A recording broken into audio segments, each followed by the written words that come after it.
با armanca vejandin û parastina nasnameya Efrînê herwiha piştgiriya rizgarkirina herêmê, tevgera çand û hunerê rêzečalakiyeke hunerî li çend navçeyên herêma Şahba û kampên wê herwiha li devera Şêrewaya Efrînê li darxistin. Di van çalakiyan de mûzîk, strang û vend û şanû hatin pêşandan. Têde çand û kelepûra Kurdî ya herêma Efrînê hate pêşkêşkirin. Dûr çalakiyan Hennan Sîdo rêveberê tevgera çand û hunerê axivî. نجي وك اندام تفجر چاندو هنري ما خواست ام روشا عفريني كو بري الشهر دا آرامی دا چاوا بو دمی کو ایرشین هوانه بسر عفرینی دهاتن چاوا شهر لسر گلی مدا به تکنیک هری خورد بسر گلی مدا هاتن روشا گلی ما کد چه زحمتیه و پشتی وی چاوا گلی ما کوچبری شهبای بو و دمی کوچبربونه دا چه زحمتی کشان Sîdo bar kişan ser kiryarên artêşa Tirk û komên tundrê li Efrînê dikin û diyar kir ku armanca wan çand û nasnameya Kurdî ya herêma Efrînê ye. Lawma wan ev çalakî weke bersîv li darxistiye.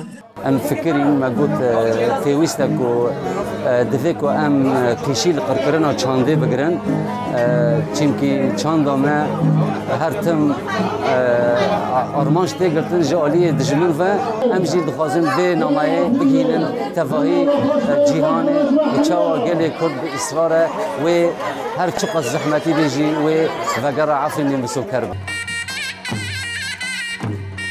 Di çalakiya ku heşt rojan dom kir de koma çiyayê Kurmên ja govenda folklorî, koma Afrînerên hêviyê ya şanû, koma rojavaya hunerî û koma Efrî ya stranan derketin pêşberî gen ku pêşandanên hunerî rastî coş bi têkiliyeke mezin hatin. Bi rastî di goçberiyê de ê bêtir mere xwediyê li çanda xwe derdikeve. û goçberî em derketine û hîro jî em li derê Şehba jî em ê li ber xwe bidin heta vegera me li Efrînê. û çi mista yani îmkaniyeta me tê der em diyalî çandê de em hazirin û em dikin jî. Hêjayî bi bîrxistinê ye ku artêşa Tirk û komên tundrê yên pêra û piştî destedanîna ser Efrînê gelek nîşana û sembolên çand û nasnameya Kurdî yên herêmê qedexe kir ya roxan dibû ku ev yek rastî şermezarkirin û nerazîbûna rewşenbîr û çalakvanên Kurd hatibû. Newrûz reş o dengê Amerîka Şehba.